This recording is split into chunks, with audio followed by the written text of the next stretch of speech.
Daddy Bhavani, మీకు త్వరగా తగ్గిపోతుంది. నా దీక్ష పూర్తయ్యే లోపల మీకు నయమైపోతుంది.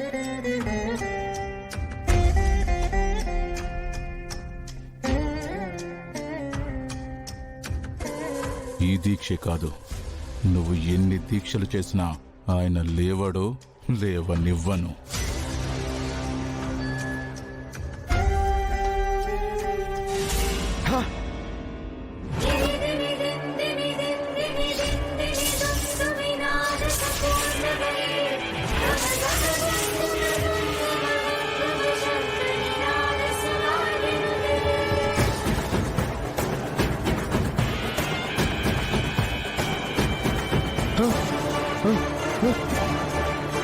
భవాని చూసావా? డాడీ భవాని కళ్ళు తెరిచారు.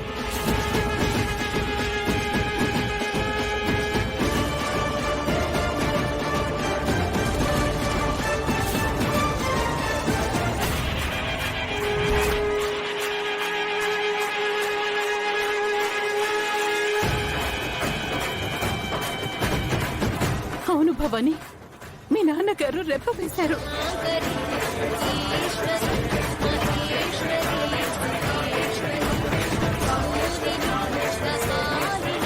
భవాని, అంతా నీ దీక్ష మహిమ.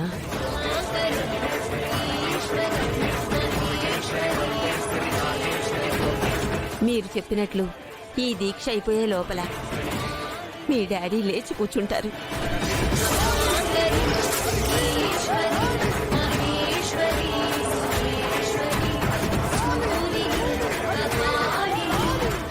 మళ్ళీ మామూలు మనిషి అవుతాడన్న నమ్మకం మాకు వస్తుందయ్యా.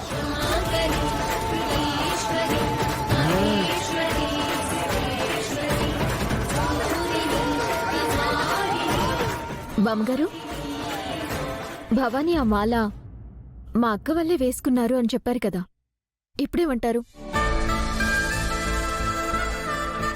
గాయత్రి, నువ్వు ఊరుకో. డాడీ భవానికి నయం అయిపోయి నా దీక్ష అయిపోయే లోపల లేచి కూర్చుంటే నా సుందరి భవాని నిర్దోషి అని కోర్టులో నిరూపించవచ్చు.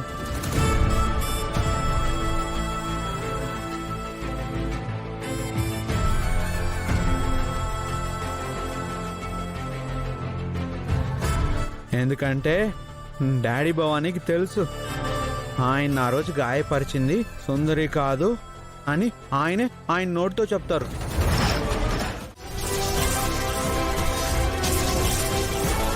తప్పు చేసిన వాళ్ళు శిక్ష నుంచి తప్పించుకోలేరు.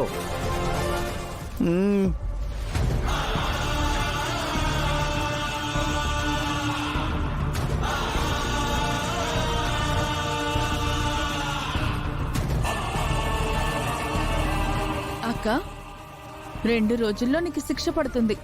నువ్వు ఏ తప్పు చేయలేదని సాక్ష్యం ఏమైనా సంపాదించావా?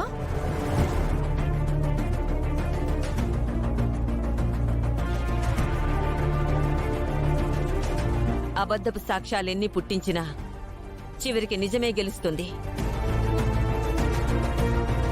అంటే తనకి శిక్ష పడుతుంది.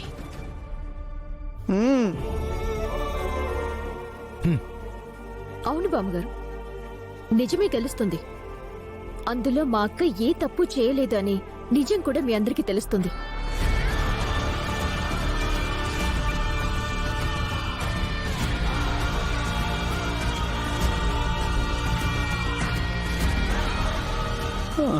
అమ్మ భవాని, నా సుందరిని కాపాడుతానని ఆ రోజు రాత్రి నా కళ్ళకు చెప్పావు కదా.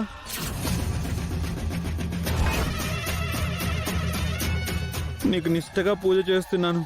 నా సుందరిని ఎలాగైనా నువ్వే కాపాడాలి, ప్లీజ్.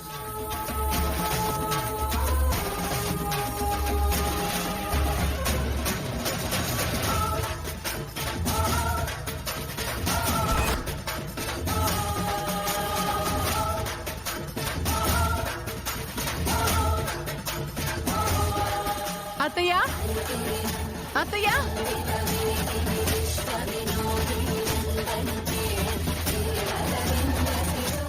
అత్తయ్య, అత్తయ్య, ఆయన కదులుతున్నారు. నన్ను చూస్తున్నారు అత్తయ్య. అమ్మో,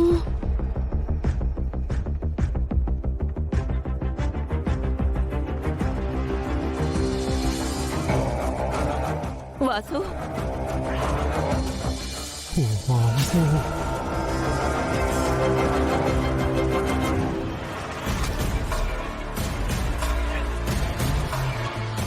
అవును, నా కొడుకులో కదలిక వచ్చింది.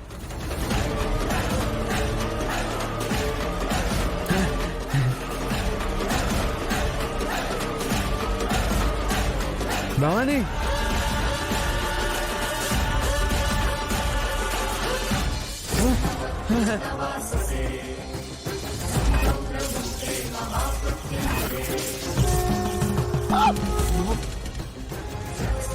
నాన్న భవానీ